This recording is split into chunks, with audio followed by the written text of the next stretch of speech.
جن چیزوں سے نماز فاسد ہو جاتی ہے ان کا بیان چل رہا ہے۔ شیطان کا ذکر سن کر اس پر لعنت بھیجی تو نماز جاتی رہی۔ باہر خواہ آپ نے اندر قرآن شریف پڑھا، اس میں شیطان کا ذکر آیا اور اس پر لعنت بھیجی تو نماز ختم ہو گئی۔ دفع وسوسہ کے لیے لاحول پڑی، اگر امور دنیا کے لیے ہے تو نماز فاسد ہو جائے گی۔ چاند کو دیکھ کر ربی و ربک اللہ کہا یا بخار وغیرہ کی وجہ سے قرآن پڑھ کر دم کیا،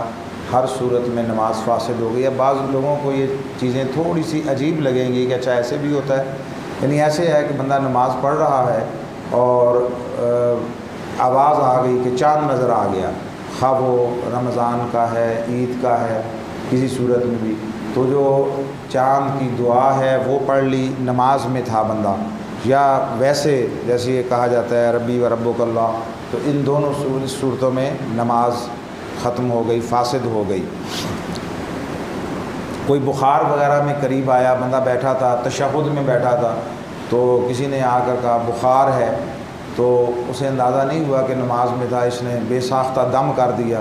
بعض لوگوں کو دم کرنے کی بھی بہت زیادہ عادت، بلکہ خود بیماری ہوتی ہے نا دم کرنے کی، تو وہ کسی نے کہا کہ یہ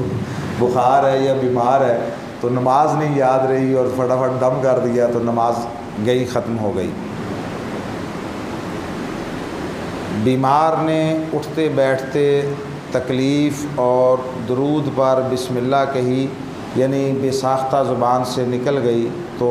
نماز فاسد نہ ہوئی۔ تکلیف تھی بہت زیادہ اور وہ نماز پڑھ رہا تھا، تو اب اللہ تعالیٰ اس عمل کو جو قربانی کا ہے کہ تکلیف کے باوجود نماز پڑھ رہا ہے اس کو مقدم جانتے ہیں، تو اس وجہ سے نماز فاسد نہ ہوئی۔ کوئی عبارت بوزن شعر کہ قرآن مجید میں بترتیب یہ ترتیب پائی جاتی ہے، بنیت شعر پڑھی، خواہ قرآن مجید کو ہی پڑھا، وہ شعری وزن اور ذہن میں خیال بھی یہ تھا کہ قرآن مجید کو ایسے لے میں پڑھوں جیسے شعر کے اوزان ہوتے ہیں، تو کئی آیات ایسی ہیں جس میں ایسا ممکن ہوتا ہے، مثلا والمرسلات عرفاً والعاصفات عصفاً، اس کو شعر کی طرح اسی ارادے اور نیت کے ساتھ پڑھا تو نماز فاسد ہو گئی۔ اچھا، یہ بات بھی اہم ہے کہ اللہ تعالیٰ نے قرآن مجید میں ہر علم و فن کے اعتبار سے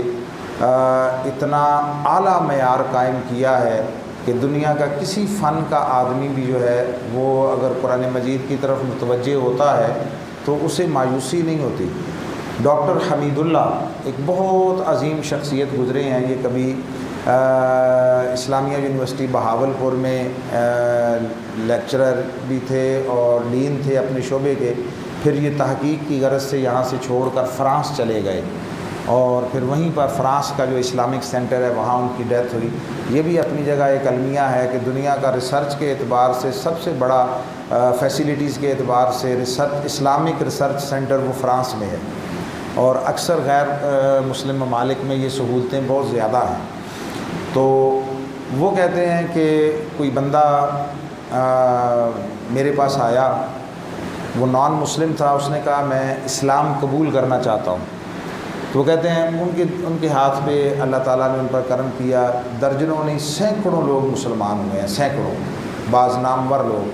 تو وہ کہتے ہیں میری عادت تھی، میں ہمیشہ پوچھتا تھا کہ آپ کس وجہ سے اسلام قبول کر رہے ہیں، کس شے نے آپ کو اسلام کی طرف مائل کیا؟ تو وہ جو شخص آیا تو اس نے بتایا کہ دوستوں نے بھی تعارف کرایا کہ یہ بہت نامور موسیقار ہے، یہ ٹیون سیٹ کرتا ہے گانوں اور نغموں کی۔ تو وہ کہتا ہے کہ میں کسی جگہ پر کسی مجلس میں گیا تو وہاں کوئی شخص سٹیج پہ کچھ پڑھ رہا تھا، تو جب میں نے اس کو سنا توجہ کے ساتھ تو وہ موسیقی کے ان اعلیٰ ترین معیارات کے مطابق تھا کہ جو ہم اپنی زندگیوں میں تصور نہیں کرتے، موسیقیت، غنائیت، اور اس اعتبار سے وہ اتنا اعلیٰ کلام تھا۔ تو میں نے ان سے پوچھا کہ یہ کیا تم لوگوں نے پڑھا ہے، یا اس نے اپنے الفاظ میں کہا گایا ہے، تو انہوں نے بتایا کہ یہ قرآن ہے۔ تو ہم نے پوچھا کہ یہ قرآن کیا ہے، تو اس نے کہا یہ ہماری مسلمانوں کی مذہبی کتاب ہے۔ تو پھر میں نے اس کو سننا شروع کیا قراء سے، تو جو سنتا گیا تو میری اس کے ساتھ عقیدت و محبت اپنے فن اور پیشے کی وجہ سے بڑھتی چلی گئی کہ میں وہ اس کی موسیقیت اور غنائیت کو سمجھتا ہوں۔ وہ کہتے ہیں وہ مسلمان ہو گیا، چلا گیا، کچھ عرصے کے بعد پھر آیا، تو اس نے کہا کہ ایک جگہ پر میں الجھ گیا ہوں، پھنس گیا ہوں، اور وہاں میرے خیال میں کچھ جو ہے نا مجھے سمجھ نہیں آ رہی ہے۔ تو پوچھا کیا؟ تو انہوں نے کہا یہ جو صورت ہے نا، اذا جاء نصر اللہ والفتح ورأیت الناس یدخلون فی دین اللہ افواجا، تو اس میں مجھے کہیں پر جو ہے نا وہ جو اعلیٰ معیار اور پیمانہ ہے وہ کہیں مفقود، درمیان میں کوئی مجھے ایسی شے دکھائی دیتا ہے۔ تو وہ ڈاکٹر حمید اللہ صاحب فرماتے ہیں کہ میں نے اسے کہا کہ اب میں یہ تمہاری جو فنی چیزیں ہیں ان کو نہیں سمجھتا، تو اس لیے کوئی رہنمائی نہیں کر سکتا۔ تو کہتے ہیں اچانک میرے ذہن میں ایک بات آئی، تو میں نے اسے کہا کہ ہم جب چھوٹے تھے تو ہماری والدہ جو ہے وہ ہمیں جب قرآن مجید سنتی تھی تو وہ اس صورت پر جو ہے نا ہمیں خاص بات کہتی تھیں، اور وہ بات یہ تھی کہ جب آپ اسے پڑھیں تو افواجا پہ رکنا نہیں ہے، یعنی جب پڑھیں اذا جاء نصر اللہ والفتح ورأیت الناس یدخلون فی دین اللہ افواجا، اس پہ رکنا نہیں ہے، بلکہ اس کو پڑھنا ہے یدخلون افواجا فسبح، بساتھ اس کے ملانا ہے افواجا فسبح بحمد ربک۔ تو کہتے ہیں جو ہی میں نے یہ پڑھا وہ شخص اچھل پڑا۔ اس نے کہا کہ یہ جو بہت دنوں سے میرا مسئلہ پھنسا ہوا تھا نا وہ آج حل ہو گیا ہے، اب یہ بالکل وہ جو ہمارے فن کے قواعد و ضوابط ہے نا وہ جو ڈیمانڈ کرتے ہیں نا اس کے مطابق ہو گیا۔ تو یعنی اللہ تعالیٰ نے ہر شے رکھی، مگر اس کے باوجود نہ قرآن کو شعر و شاعری سمجھا جائے، نہ اس کو اس طرح پڑھا جائے۔ اگر کوئی اس نیت کے ساتھ شعر و شاعری کے طور پر قرآن مجید کو ہی پڑھے گا تو اس کی نماز جو ہے وہ فاسد ہو جائے گی۔ نماز میں اگر کوئی شعر موضوع کیا، بندہ اس ادبی شعبے کا ہے، شعر موضوع کیا مگر زبان سے نہ وہ کہا، ذہن میں اس نے خیال آیا تو اس نے کوئی الفاظ کو ترتیب دے لیا تو زبان سے نہ کہا، تو نماز اگرچہ ہو گئی مگر گناہگار ہوا۔ نماز میں زبان پر نام عربی میں کہتے ہیں ہاں کو، اس بات کے لیے آتا ہے جاری ہو گیا۔ اگر یہ لفظ کہنے کا عادی ہے، اس کا تقیہ کلام ہے، تو پھر نماز جو ہے وہ فاسد ہو گئی، ورنہ نہیں، یعنی اتفاقیہ کہیں بے دھیانی میں نکل گیا پھر نماز فاسد نہ ہوئی۔ اور اگر وہ عادی ہے اس طرح کا جو لفظ کہنے کا وہ نماز کے دوران بھی نکلا، یعنی اس نے اپنی عادت پر قابو نہیں پایا، تو نماز ٹوٹ جائے گی۔ مصلی نے اپنے امام کے سوا دوسرے کو لقمہ دیا، یعنی اس امام کے پیچھے نماز پڑھ رہا تھا، نماز مثلا سری تھی، ظہر کی تھی، عصر کی تھی، دل میں نماز ہو رہی تھی، ادھر کوئی شخص بیٹھا قرآن شریف پڑھ رہا تھا اور اس نے پڑھا، اس نے سنا تو دیکھا اس نے غلط پڑھا، مثلا حافظ زبانی پڑھ رہا ہے تو اس نے یہاں سے نماز سے لقمہ دیا، اس کی نماز گئی۔ اور جس کو لقمہ دیا ہے وہ نماز میں ہو یا نہ ہو، مقتدی ہو یا منفرد ہو یا کسی اور کا امام، یعنی جو بھی صورت ہو، کسی باہر والے کو اپنی نماز سے اپنے امام کے سوا کسی اور کو دیا تو نماز جو ہے وہ فاسد ہو گئی۔ اگر لقمہ دینے کی نیت سے نہیں پڑھا بلکہ تلاوت کی نیت سے تو حرج نہیں ہے، یعنی اپنی نماز پڑھ رہا تھا، اپنے طور پر اس نے قرآن شریف پڑھا، بآواز بلند پڑھا، نفل تھے یا جو بھی تھا تلاوت کی، تو پھر نماز نہیں جائے گی۔ اپنے مقتدی کے سوا دوسرے کا لقمہ لینا بھی نماز میں فساد یا نماز کو فاسد کر دیتا ہے۔ اپنے 4 آدمی نماز پڑھ رہے تھے، ایک آدمی ادھر بیٹھا تھا، اس نے تلاوت کی، تلاوت میں کوئی غلطی ہو گئی، باہر سے کسی نے لقمہ دیا ہے، اس نے وہ لقمہ لے لیا ہے تو سب کی نماز چونکہ امام کی گئی تو سب کی گئی، وہ فاسد ہو جائے گی۔ البتہ اگر کسی نے بتایا مگر اس سے پہلے اسے خود یاد آ گیا، اس نے دوبارہ رپیٹ کر لیا، پھر نماز جو ہے وہ قائم رہے گی، پھر نماز فاسد نہیں ہوگی۔ پھر فوراً ہی لقمہ دینا مکروہ ہے، یعنی نماز پڑھی جا رہی تھی، امام نے کوئی غلطی کی، یہ عمومی فرض نمازوں میں ہے، فوراً ہی، نفل میں بھی تراویح وغیرہ میں بھی ایسا ہوتا ہے کہ پیچھے جو سامع ہے وہ تھوڑا ویٹ کرتا ہے کہ شاید اس کو یاد آ جائے، فوراً ادھر غلطی ہوئی ادھر ساتھ ہی جو ہے وہ لقمہ دے دیا، یہ مکروہ ہے۔ ذرا توقف کرنا چاہیے کہ شاید امام اس کو خود یاد آ جائے، پلٹ جائے، مگر جب کہ اس کی عادت اسے معلوم ہے وہ کہ رکتا ہے تو بعض حروف ایسے نکلتے ہیں جن سے نماز فاسد ہو جاتی ہے تو فوراً بتائے۔ اماموں کی اپنی عادت پتہ ہوتا ہے کہ اگر یہ رکا اور اس کو فوراً لقمہ نہ دیا، آگے جا کے لکا تو یہ کہیں اور نکل جائے گا، اور بعض ایسے الفاظ اس کے منہ سے نکل جاتے ہیں جو قرآن مجید کی تلاوت یا قرآن مجید کے مندرجات کے منافی ہیں، تو پھر فوراً بھی لقمہ دے دینا چاہیے۔ اسی طرح امام کے لیے مکروہ ہے کہ مقتدیوں کو لقمہ دینے پر مجبور کرے۔ اس کا معنی یہ ہے کہ جب پھنس گیا، کہیں یاد نہیں آ رہا، تو وہ پھر بار بار جب پیچھے سے رپیٹ کرے گا تو پھر پیچھے جس کو اگر یاد ہے یا یاد آ گیا تو وہ لقمہ دینے پر مجبور ہو جائے گا۔ اگر اس کو ایک آدھ دفعہ میں یاد نہیں آیا تو پھر اس کی صورت یہ ہے کہ وہ کسی دوسرے مقام کی طرف منتقل ہو جائے، اس جگہ سے چھوڑ دے، مثلا سورہ بقرہ پڑھ رہا تھا، بھول گیا، بار بار رپیٹ کرنے کی بجائے کسی اور صورت کی طرف، مختصر صورت کی طرف چلا جائے۔ اور اگر اتنا پڑھ چکا ہے جو 3 آیتوں کے برابر ہے تو پھر وہ رکوع میں بھی جا سکتا ہے، اس میں کوئی ممانعت نہیں ہے۔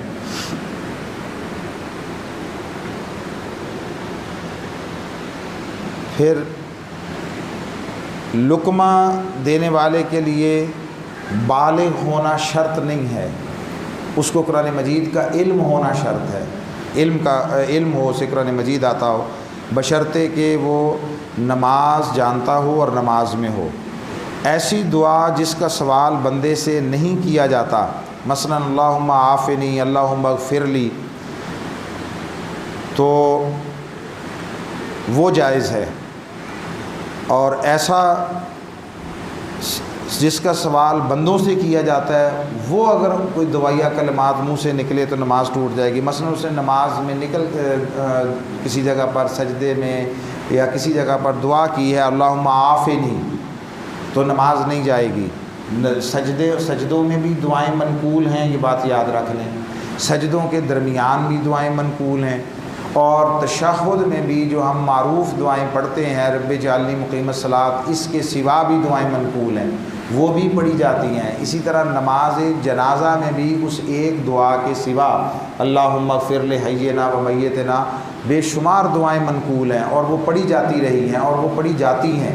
تو یہ جو مختلف چیزیں ہوتی ہیں، یہ حسن ہوتا ہے جسے ہم نے ایک دوسرے کے لیے مصیبت بنا دیا ہوا ہے۔ جو میرے طریقے سے نہیں پڑھتا یا جو میں کلمات کہنے کا عادی ہوں اس کے سوا کسی اور کلمات کی ادائیگی کرتا ہے، تو اسے پکڑ کے سیدھا اسلام سے باہر چھوڑ کر آتے ہیں، بلکہ دھکا دے کے آتے ہیں تاکہ واپس نہ پلٹ آئے۔ تو یہ رویے ہمارے یہاں چونکہ بر صغیر پاک و ہند میں زیادہ ہے، تو اس لیے اب جو کوئی دعائیہ کلمات نکل گئے اللہم عافنی، اللہم اغفر لی، تو یہ جائز ہے۔ اور جو سوال بندوں سے کیا جاتا ہے وہ اگر زبان سے نکلا تو اس سے نماز ٹوٹ جائے گی۔ اللہم اطعمنی، اب یہ جو کھانا کھلانے کا ایک بات ہے یہ بندوں سے کی جاتی ہے، مجھے روٹی دو، یہ بندہ گھر جا کے اللہ کو آپ نے کہا کہ کبھی نہیں کہا کہ یا اللہ روٹی دے، کھلاتا وہی ہے مگر اللہ سے کبھی اس طرح مانگی نہیں ہے کہ روٹی دے، یا کوئی اور اس طرح کا کلمہ وغیرہ۔ اسی طرح کوئی ایسے الفاظ نکلے ہیں درد کی وجہ سے، مصیبت کی وجہ سے، آہ، اف، تف وغیرہ، اور ان سب صورتوں میں نماز جاتی رہی، یا رویا کسی صدمے کے سبب سے تو نماز جاتی رہی۔ اور اگر رونے میں صرف آنسو نکلے، آواز اور حروف نہیں نکلے تو حرج نہیں ہے۔ کسی کے گھر میں فوتگی ہوئی ہے، اس کی والدہ فوت ہوئی ہے، کوئی عزیز فوت ہوا ہے، نماز میں کھڑا ہے، غم کا غلبہ ہوا اچانک، کوئی آیت پڑھی، کوئی صورت پڑھی، اس میں ایسا تذکرہ تھا، والد کا تذکرہ تھا، ماں کا تذکرہ تھا، غم کی کیفیت طاری ہوئی، حاوی ہوئی، آنکھ سے آنسو نکل آئے تو نماز نہ گئی۔ اگر آواز نہ نکلے، حروف وغیرہ نہ نکلیں، مریض کی زبان سے بے اختیار آہ نکلی یا اوہ نکلی تو نماز فاسد نہ ہوئی۔ اسی طرح چھینک، کھانسی، جمائی، ڈکار میں جتنے حروف مجبوراً نہ نکلتے ہیں معاف ہیں، جو مجبوری سے کوئی نکل آیا حرف تو وہ معاف ہے۔ جنت و دوزخ کی یاد میں اگر یہ الفاظ کہے تو نماز فاسد نہ ہوئی۔ جنت دوزخ کا تذکرہ آیا اس میں اسی طرح پڑھتے ہوئے بسا اوقات جنت دوزخ، اللہ کا عذاب، اس کی گرفت، اس کے غضب اور ناراضگی کا قرآن مجید میں کہیں بیان آیا اور اس پر رو پڑا تو ان سب چیزوں سے جو ہے وہ نماز نہیں گئی۔ تو آج اسی پر اکتفا کرتے ہیں کیونکہ یہ بہت زیادہ چیزیں ہیں، پھر بھی ہم اس میں سے بعض چیزیں چھوڑ رہے ہیں اس لیے تاکہ بہت زیادہ بوجھل اور خشک نہ ہو، مگر ایک دفعہ اس میں سے آدمی گزر جائے تو بعض اوقات ایک دفعہ کی سنی ہوئی چیز بھی کسی مشکل وقت میں کام آ جاتی ہے، ویسی صورتحال ہو تو آدمی اس کو ٹیکل کر لیتا ہے۔ اللہ تعالی ہمیں فہم دین عطا فرمائے۔